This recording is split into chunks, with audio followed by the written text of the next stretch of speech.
the room. And if time permits, we'll go to questions virtually at the end. This press conference is being streamed by Clemson Plus, as well as our partners at Fox Carolina and 105.5 The Roar. So we'd appreciate it if you all would speak up and enunciate so those audiences can hear your questions. Coach, whenever you're ready, take it away. Appreciate it. Good morning, everybody. Back on the road again this week, so heading up to Boston. Always a tough place to play and always a tough team to play, and no different in this scenario. Watching the team, their record is 1-4, and this is far from a 1-4 football team. They are, you say it, but it's. I mean, they're 4 plays away from being 4-1, without a doubt. So it's very well coached, and I know they are battling through some disappointment because they've had some heartbreakers. Michigan State game in overtime. Stanford game, they got a big lead and got away from them on a couple plays, and then ended up losing that one. Then they got the Cal game won, and comes down to the last play, lose that one. So they've had some real heartbreakers, as so have we. And but they have competed their butts off. And then this past week, kind of got away. They had a bunch of guys out. I mean, I don't know if y'all saw their injury report about it, but they had a ton of guys out, especially on defense. They had at least 10 guys out on defense, and just got in a hole early and against Pitt. I mean, it's a good team. I mean, literally a few plays from 4-1. And very impressed when you watch the tape. It's probably the best OL we've played as far as how they play together as a group. This is a really good offensive line, big, strong, well coached. Back's a really good player. He's downhill. He's actually from Rock Hill. He'd be excited to play the Tigers. They use him a lot in the passing game. I think they've got really good receivers. 4, I think, an NFL guy. This guy's 6'5", 217 pounds. He's a big body kid. 11's going to be the all-time leading receiver in Boston. He's a really good player. 17 is a guy that they get the ball a ton. They got a couple other speed guys. I think one's been out for them. He's a good player. I don't know if he'll be back or not. Multiple formations. They do a good job as far as creating, formational challenge as far as how you line up and defending extra gaps, a ton of play action, a lot of max protection to get the shots downfield. And that's probably the biggest thing, looking at them. I mean, they're 11th in the nation in passing, so they're throwing the ball all over the park, but it comes through the run game. There's a ton of play. It's not like they're just dropping back and letting it rip. There's a ton of play action and really good scheme. Their quarterback, I think, is a very good player. He's a kid we recruited. He's from down in Snellville, Georgia. He signed with Alabama, but he's a very good player. Again, 11th in the country in passing. They schematically really stress you, with how they go about, creating their shots through the run, the play action, a bunch of screens, and manipulation plays with throwbacks and things like that built into it. Backs free releasing a lot. I think he's maybe 3rd or so in receiving on the team, so you got to account for him. So I was very impressed, watching the tape. You don't know anything about a record. You just watch the tape, and you're like, man, these guys they play tough. They're well coached. Quarterback, I think he's an elite thrower. He's very accurate. They got skill outside, and they got a tough runner in the backfield. So I think it's a big challenge for us. And then on the other side, same thing. Big, strong, physical guys up front. Typical big physical linebackers that you always think about at BC, and just a bunch of tight coverage. You got to make plays against these guys. I think they're well coached. They do a good job with their press technique. They do a good job getting hands on guys. You can tell they know and believe in their scheme. Got a couple big hitters. You better know where Zero is. He's a guy that shows up on tape every single week. Plays really hard for them. So physical group, tough group, a lot of pressure, a ton of pressure with this team, a lot of movement. And it's a tough matchup for us, and excited about the challenge. But, again, night game, Chestnut Hill. It'll be a great environment and a great college football game. Look forward to it. Good team. Any questions? Is Elyjah Thurmon, is he getting closer, getting back? Yeah, he's just kind of day-to-day right now. He'll be out this week, but he's, not long-term.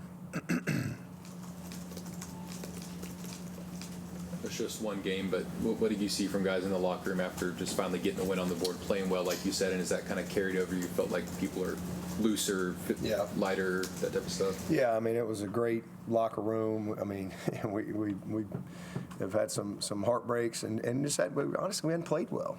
I mean, that's just another way to say it. And so I think, again, we won the Troy game, but we didn't play well. And so it was good. It was good for them to win the game for sure, but to play well and to really see and feel what that looks like when they really put it all together as a group, complimentary-wise. So no question. I mean, they played with great execution on both sides of the ball, and it was fun to watch the tape, and you just see it, and it's fundamentals, it's precision in what you're doing, it's making the critical play, it's making the routine play, so yeah, that part was really good, and so now we got to create consistency in performance, so that comes through practice and it's confidence. Hopefully they're coming out of it with some confidence. They can be reminded of, no, this is who you are. I mean, again, when you have a tough start like we have at a place like Clemson, I mean, there's a lot of noise, there's a lot of criticism and things like that. And these are young people, and can affect your confidence. So for them to be able to have a game like that and hopefully be reminded, like, this is who you are, and now you guys got to build on it. Again, just the same things that won that game are the same things that can win the next game. And it's just doing the little things well. I think we've had really good preparation all year, honestly.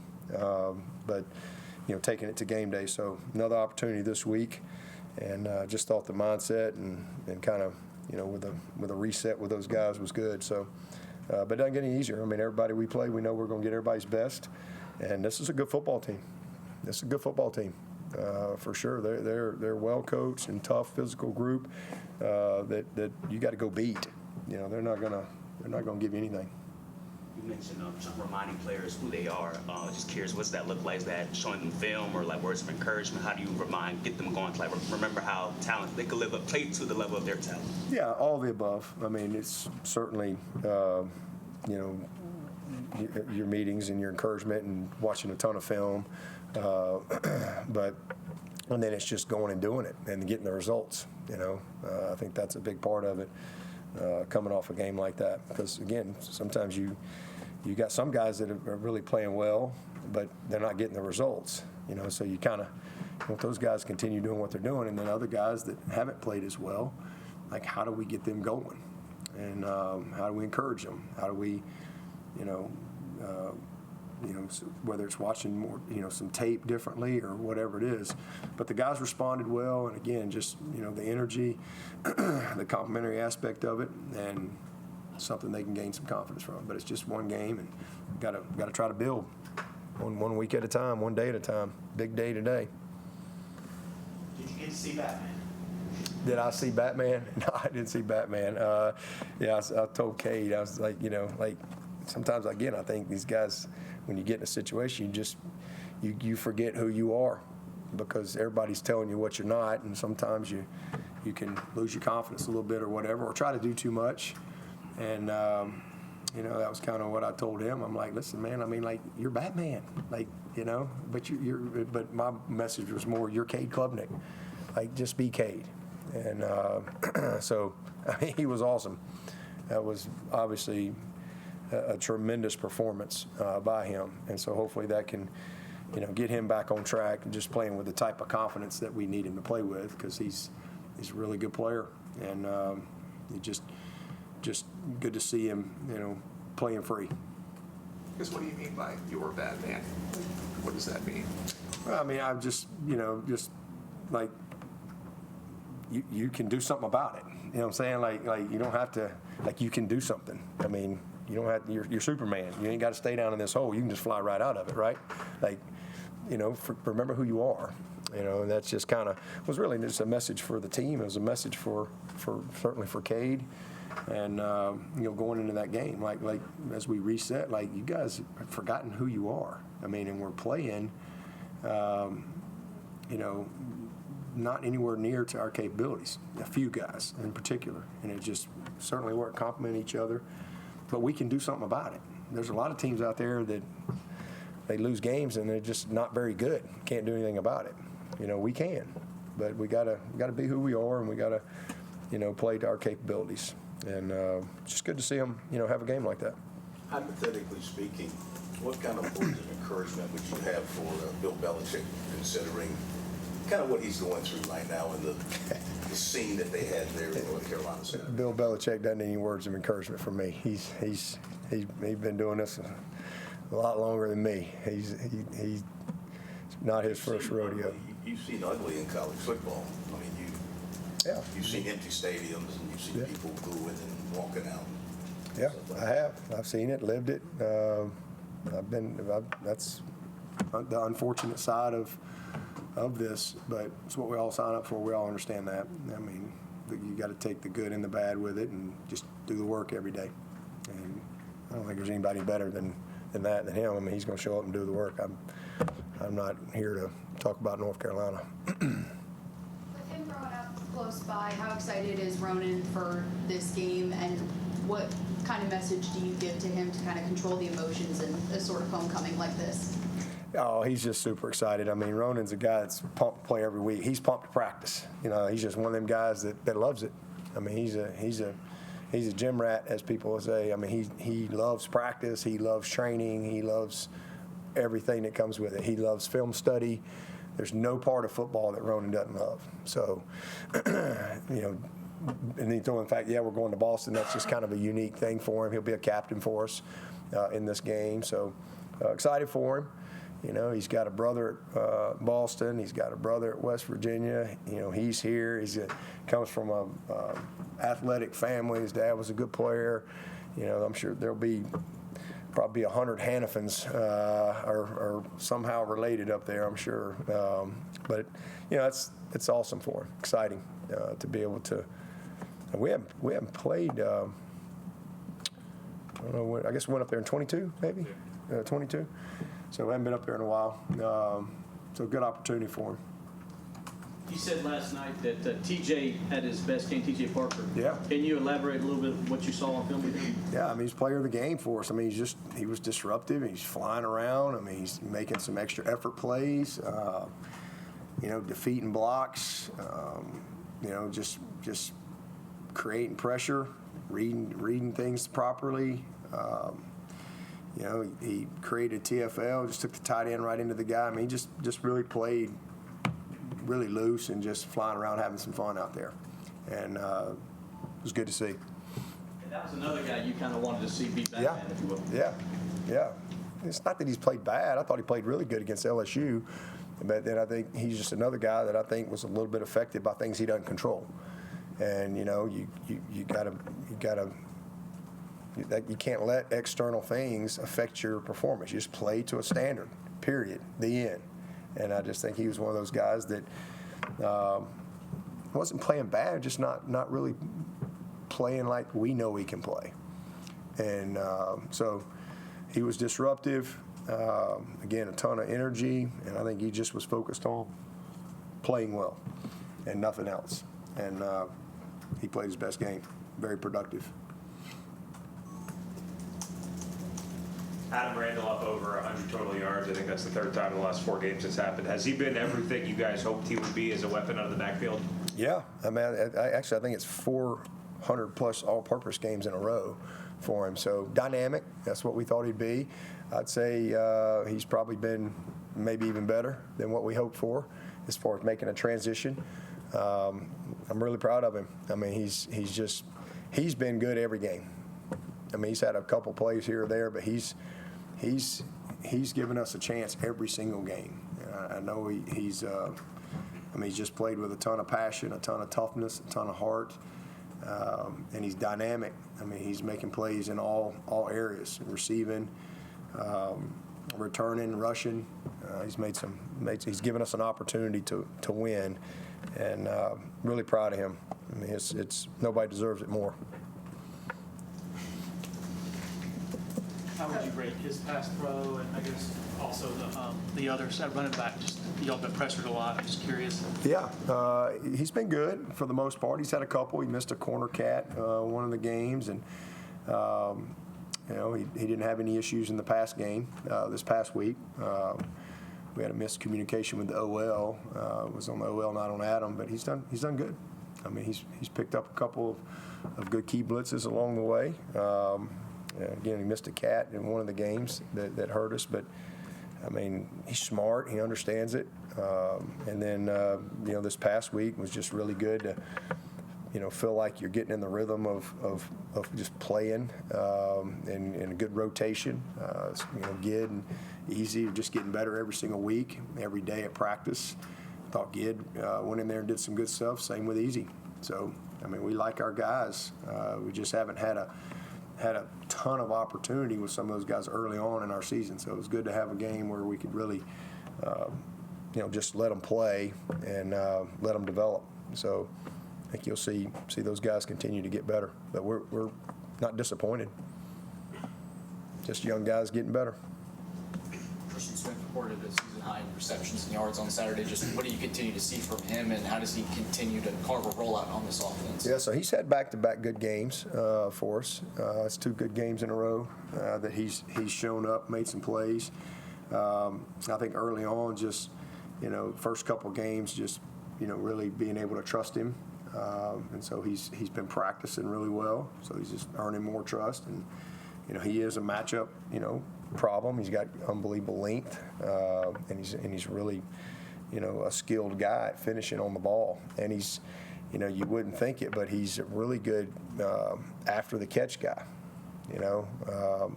Similar for you guys that have been around here. Similar to remember Aaron Kelly, similar to that. Aaron was a 6'5" guy, and but Aaron, what made him unique was he could run with the ball. After the catch, and this kid's similar to that. He's hard to bring down. He's kind of slinky, and so we're proud of him. A couple good games. We need him to keep coming. It'll be a big challenge this week. Again, it's a lot of man-to-man, a lot of competitive plays. So we'll have to win some matchups. Coach, your first win as a head coach was at Boston College. You've got that awesome photo in your office from there. What are the feelings associated with going back there? Yeah. I just, I think, when was that, 08? I'm trying to think. I guess I went up there, I don't know, maybe once as an assistant. Maybe. Was that the first time we went up there? And that was the first time I'd been to Boston. I didn't know, Boston was like some mythical place off in another, hemisphere. I didn't know. I'd just never been up there. So it was kind of cool the first time I went up there as an assistant, and that was a neat trip and experience. But obviously going up there in 08, it was different circumstances. I mean they were a really good team, and a really good team, and we're 3-4, I think, at the time, and we needed a win. And that was an amazing, we had a tough loss against Georgia Tech in that first game. Grisham threw the pick 6, and then TA got the holding call on a sprint out that we hit Jacoby Ford on. It was unbelievable. We could have set up a game-winning kick there. So we were down. But, the guys were good spirits. We were coming off an open date. And it was just, one of them games. And if I remember correctly, we got up. I think it was like 17-0. We got up I think it was a big lead early. And then they come back, and it was just a magical night. Spiller had a huge kick return. Aaron Kelly, huge plays. D-Mac had some big plays in that game. all those guys, James Davis, all those guys, were just, it was a great game. And somehow or another, we made one more play than they did, and that's definitely ranks up there, one of the coolest moments I've ever experienced. Because it just kind of gave us a shot in the arm and kind of solidified a little bit of the belief that we were trying to instill in those guys. And because again, we were a 3-4 football team. You got seniors that are going to be done in a few weeks, but getting those guys to compete and have fun playing football, and just all about that moment, that day, it was awesome. So seems like yesterday, it really was. But that was one I'll never forget. It's the first one. And we get, it's just a trophy. It's the O'Rourke McFadden trophy, the leather helmet. They've been doing that. So obviously we hadn't played them since 22. So I'm sure that'll be a part of it as well. Spiller, I think, was the first leather helmet guy. Is it about that atmosphere that makes it such a tough place to kind of go in and play? Or is it the fact that they put those tough, big old kids out on the line? Yeah. I mean, I think it's just the type of team they always have. It's just a tough-minded, physical group every year. I mean, every as long as I've gone against Boston College, there's just certain things. It doesn't matter who the coach is. I mean, you just can count on that. I think it's just the culture of the place. I mean, it's just it's a tough-minded town. And I think that resonates, with the kids there. And I think it's just something that's been a part of that program for a long time. You from Boston? My dad is. Oh, there you go. I am. Yeah. There you go. I mean, is that right? Is that accurate? I mean, it's just a tough-minded town. And again, I think from a program standpoint, that's a culture that's been there for a long, long time. And certainly Billy O, I mean, I've known Bill forever. I mean, he fits that perfectly, right? Like he's a great fit for that program, and I think he's a really good coach. And when you watch their team and how things are schematically laid out, they're very well coached, and they play tough and they play physical, and that's always been the case at BC. Their young quarterback, pretty impressive in that first half against Pitt. Yeah, I mean, he's really good. I mean, this kid can spin it now. I mean, he's incredibly accurate. He's very, very accurate player. So he was a highly recruited guy. We had him in camp. He's and again, I think the scheme that they play is a really perfect. It's a great marriage. I think his skills and the scheme is a perfect marriage because he wants to push it downfield. And I mean the Max Pro play action shots, cross country routes is really set up for him well. So and they got some guys that can run. So he's a good player. Like I said, very, very accurate, very good understanding of what they do, and then Bill does, and their offensive people, they do a good job of good play design to give them opportunities to be successful. And Back's a good player. Turbo, name's Turbo. He's a good player. They list him at 5'8", but he sure looks a lot bigger than that. I mean, he's a thick kid. Good downhill runner for him. Capehart's averaging 31 plus snaps a game. Is that the biggest step he's taken as far as just being able to stay on the field and be productive while on the field? Yeah, I mean, that's been kind of the big knock on him for his career, right? Is just availability. There's been early on it was just dependability, trustability, learning what to do, getting just maturing as a player. But then as he got to where he was ready to go do it, it was availability. Just a lot of injuries and a lot of setbacks along the way. So that's been a real positive for him. He's helped himself. I mean, this has been a good year for him. He's played well. He's been a very steady guy for us. And but as you said, I mean, for him to be able to just be available week in and week out has been a awesome thing for him, because that has not been the case. With Jeremiah getting the start, it seemed like there were more snaps allocated to linebackers and more that 3 linebacker look. Is that something like best use of personnel going forward, or was that a one-off based on the matchups in the game? It's just personnel. I mean, you're not going to put Jeremiah out there to cover Antonio Williams. So when teams are 11 personnel, it's just hard to play, true Sam linebackers. I mean, without being very predictable, in what you do. Is you're not going to have your Sam play a lot of man coverage. If you're in a personnel like that, you got to have somebody really unique. Just style of play. I mean, they're a lot of 12 personnel, some 13. Similar this week, they're more 11.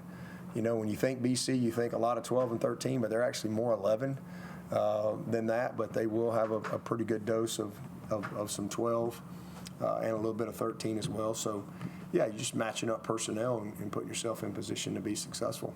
And then down and distance, all that stuff as well. How would you assess Jeremiah, Kobe D, those sort of next guys in there? How would you assess them? They're getting better. They're getting better. I mean, I think the more that they are playing, the more confidence they're getting, the more engaged it creates. The environment is at practice. When those guys know they're going in, they know they're going to play. There's a lot of competition. It takes some off of Sammy and Wade as well. And again, just creates the competitive depth that you want. So it's been good. I mean, we played 5 guys. I think we got Fletcher in there as well. So I think we played in Fletcher's a good 6th guy, which is the reason we were able to hold Jamal.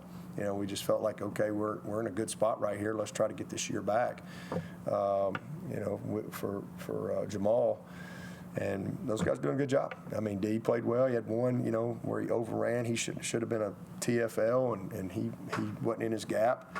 But again, just playing. Their effort's good. They're flying around.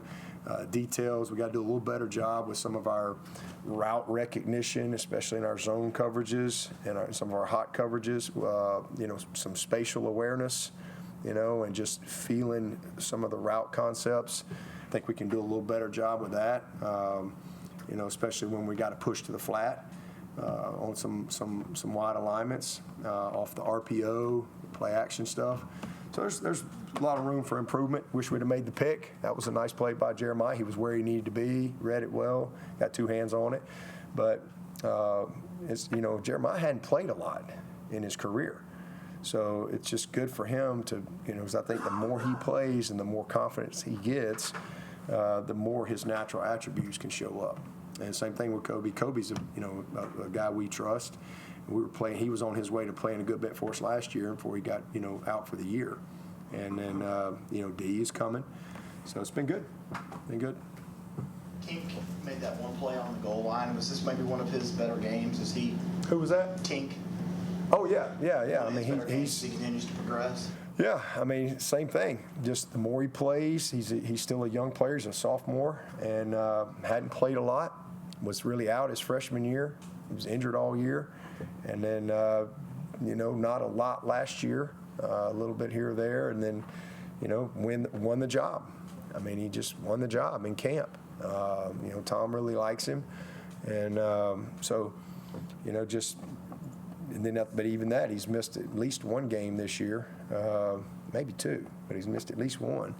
But he's just gaining confidence every day, and a guy that I think needs to continue just to study, continue to do a little extra, because I think the more he does, the more confident he gets. Just like I said with Jeremiah, his skill set will shine through. He's a very competitive kid. He's strong, takes a lot of pride in his performance. So, he's been a good player for us. A lot of room for improvement, but you see his confidence growing. I think you've talked about this a few times, but how did you feel the dynamic on the sideline change having Tom Allen there? I just think I'd say maybe confidence. You just could see him. It helps when you throw a touchdown from the first play, 75-0. That don't hurt. 75 yards. So the energy was great, and I think. Regardless of where Tom was in that game, the team, they had just made their mind up. They were going to go win the game. And, just simple as that. And I was really proud of that because I just really felt that in their mindset. because hey, when you do this and you get disappointment, there's a lot of things that you got to manage with young people, and especially in a place like Clemson, and you got high expectations. And how do you respond? But I just really felt great energy from the team, and I mean, these guys were ready to play. And I just really felt them together. Tom being down there, I think it just furthered that confidence. I think ramped up the accountability just maybe a little bit more. So it was good. It certainly wasn't a negative. How would you assess the tight end room through 5 games so far? Very consistent, a bright spot for our team. They've been a real bright spot. Play here or there, but very consistent. Great future at that position. You mentioned the zone awareness. Has that been kind of a common theme this season with the other offense finding those soft spots sort of behind the? Yeah, especially off some of the RPO stuff. It creates conflict, and so, just where your drops are, when you do as much disguising as we do, getting where you need to be. There's been a couple times where we've had a couple guys kind of in the same spot, and we really need to be, this guy's pushing to the flat, alignment, recognizing it sooner, knowing what strains you. So, yeah, there's just little details that we got to clean up and just keep working through and getting better. Across the board, not just at backer, safety, corner, everywhere. Where do you feel like Nolan Hauser is at, confidence-wise, performance-wise, so far this season? Inconsistent. I mean, he's missed a couple of 50-plus yarders. So, just, hadn't had a ton of opportunity. How many field goals have we kicked? Hadn't many. 5 or 6. Yeah, we hadn't kicked many. So, missed a couple long ones, but for the most part, done a nice job making the ones we need him to make, the routine. There was one, I think it was in the second quarter against UNC, he lined up, UNC called a timeout as he was kicking it, he ended up pooch punting. Was that, did the calculus change during the timeout, or what were you thinking in that? Yeah, changed during the timeout. It was a low kick, and they got their hand on it, so I fired him. And I said, okay, we're going to pooch it. He didn't like it. I said, well, you should have made a better kick. This is what happened. Is the low kick thing maybe one of the things for him? No, he really hasn't. He's not a low kick guy. He's really hasn't. I just thought it was ugly. And I was like, well, hey, you should have made a better pass on the timeout call, or just don't kick it. If he hadn't kicked it, I would have probably gone in and kicked it. I felt good about how our defense was playing, but after that, I'm like, well, I'm going to pooch it. So that was a in the moment decision. So. You coach those guys when timeout's coming, to try to snap it, kick it, just, worked out against him in that sense. But he's been good in practice. I mean, he's been good. What was that, 54, 52-yarder or so? But I thought we were playing good on defense. That dictates a lot of those things, but I just didn't like how it looked on that first one. So, and I said, well, let's play a little field position. And we were able to get a stop. That was good. Something we haven't done a good job of this year when we have created field position, keeping it. So that was a huge part of the game that it doesn't really show up on somewhere, but that's been a real challenge for us. Even like the opening drive of Georgia Tech, we stopped them on 4th down, but the ball, you run the offense out there on the 5-yard line. And so, just creating field position was a big goal in that game, and that was a part of it too. Why do you think opposing offenses have had so much success on their opening drives of the game? Well, I thought we played it was probably as good as we've played on that opening drive. Just kind of had a fluke play. I mean, we hit him. If AV doesn't hesitate, if you watch he's a quarterback guy all the way, and for some reason he's going to the quarterback, but then he takes a step and then he goes back, and if he doesn't take that step, he hits him, and maybe it's a fumble. But that ball gets hit and it's 21-yard gain. I mean that didn't help. So I thought we had a good first drive, but just there were a couple plays, that being one of them, that kind of put us in a little bit of a hole. And they ended up making the field goal. But, got to give the other team credit, too. but I don't think we've done some of the little things well. There's been a couple plays there that we need to make, and I think other teams have good players and good coaches too. But it was good to see us hold them to a field goal right there, and then they didn't score again. You think you're back on our ones. Do you think your backup offensive line late did a good job of opening holes between the tackles? Yeah, I thought Rock got in there, Big Ronan. He's a big physical kid. Thought he did a nice job. Again, as I mentioned, I guess last night, Harris got to play some center, which was really good. And I thought he looked athletic. He did a nice job of commanding it. That was good to see. We got Braden got up in there, so it was good to just get a new group of guys in there, coming off the ball. And we got Ian Reed got in there. This kid. You talk about a great story. I mean, people have no idea what Ian has been through in his career. The fact that he's able to even get out on the field is a miracle. And I was really proud of him, to be able to get out there and know what to do. So, he's still just a redshirt freshman guy. Missed, I guess, all of last year. But really happy for him, proud of him. So, it's good to play all those guys. The only guy we held was Gavin, and that was intentional.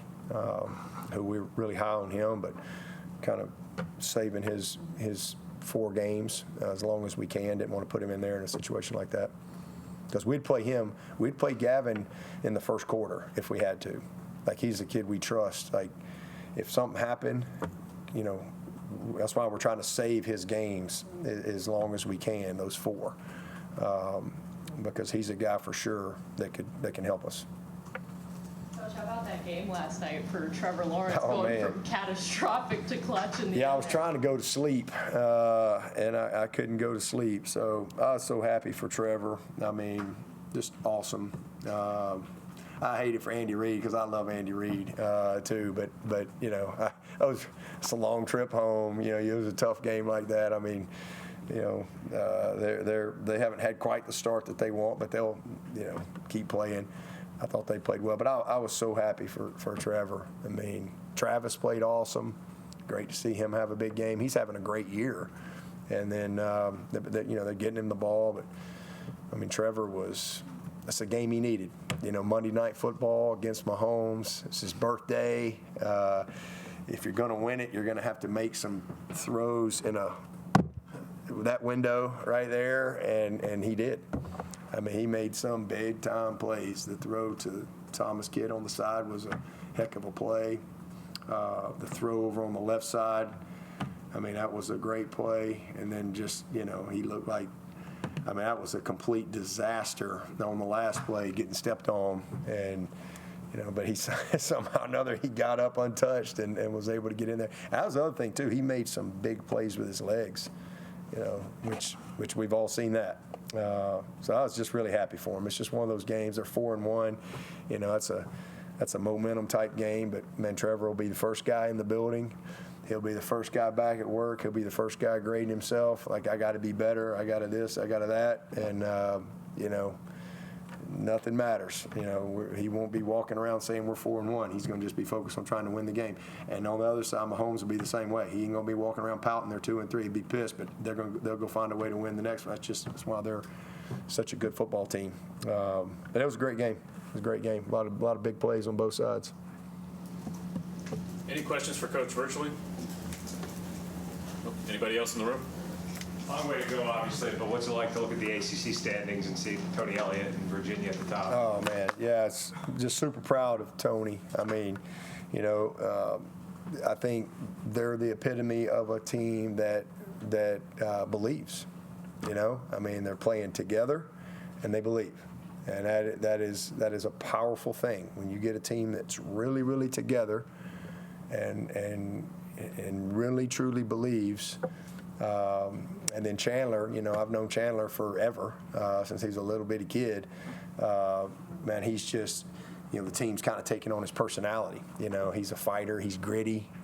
He's kind of got a little bit of a chip on his shoulder. I don't think he gets a lot of credit, but he's a tough little gritty dude. And but it's just awesome. I mean, they've had 3 losing seasons in a row, and they've been through a lot. And, to just, man, I couldn't be more proud of Tony. And I'm so happy for him. And I'm thankful for, Carla and the administration, everybody up there for hanging in there with him. It'd be very easy to just give up on a guy. But, man, Tony's special. He's special. And he always has been. And, man, it's fun to see. And, hopefully they can keep it going. But I'm super proud of him. But, again, the team, he's got a team that's playing with a, when you win a couple of those games, they've had a couple overtime wins, but when you got a team that's truly together and a team that's playing with an unshakable belief, magic can happen. And maybe sometimes you can, win a game maybe you're not supposed to win on paper. And when you do that, next thing you know, you get a lot of synergy. And so it's just been awesome. And, Tony's, again, what they've been through up there from when he first got that job. But I think that was God's plan to take him there for that reason, because he's the right leader, for what they've been through. And he's done a good job. Staff's hung in there, and fun to see. Antonio Williams is a 4 for 4 for passing in his career. Just what makes him a versatile player that you and your staff trust in those situations to throw the ball in those situations? Well, I mean, he's just a mature guy, first of all. He's a savvy athlete. He's a good basketball player. I mean, he's just a good all-around athlete, but he can throw it. I mean, he's just one of those guys that got to, you always figure out who can throw. They all think they can throw, but they can't. But he actually can throw.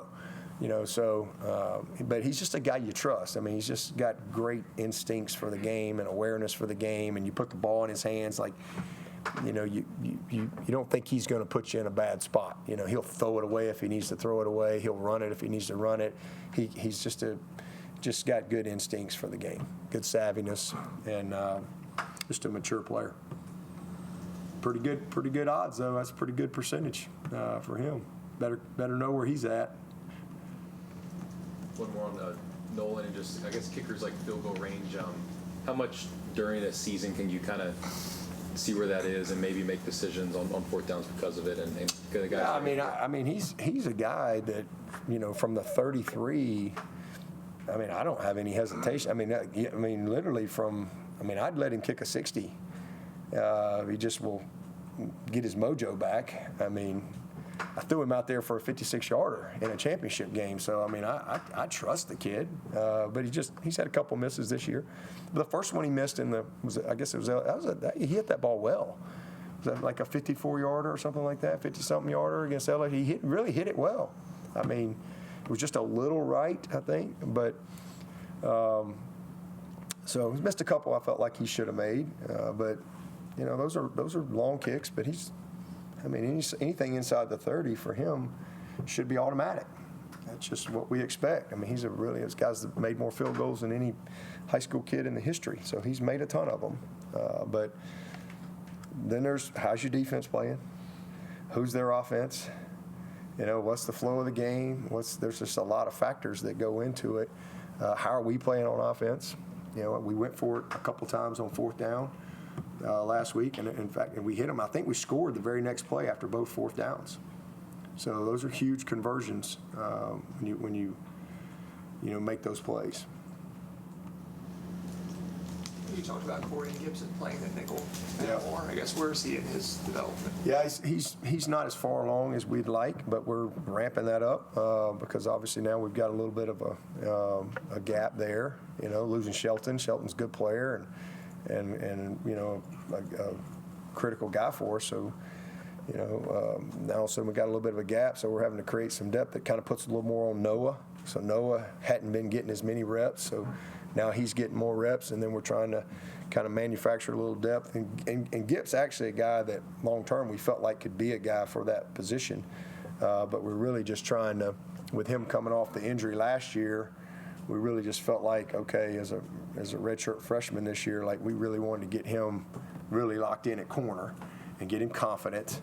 Because it ain't just easy to go in there and play the slot, where you got two-way goes, there's a lot going on. When you go play corner, that's not easy either, but at least you got a boundary. You got a buddy right there, right? right? It's always 2-on-1. You got Sammy sideline out there with you. So the slot's different. It's a little different. And then there's fitting in the run game and you know, pressures. I mean, there's just more to it. And he was a guy that you know, we felt like, hey, let's get him really locked in and confident in corner, and we'll go from there. But yeah, at this point now, we got to kind of force the issue with him. Anybody else for Coach? All right. Thank All right. you, Coach. See y'all in Boston.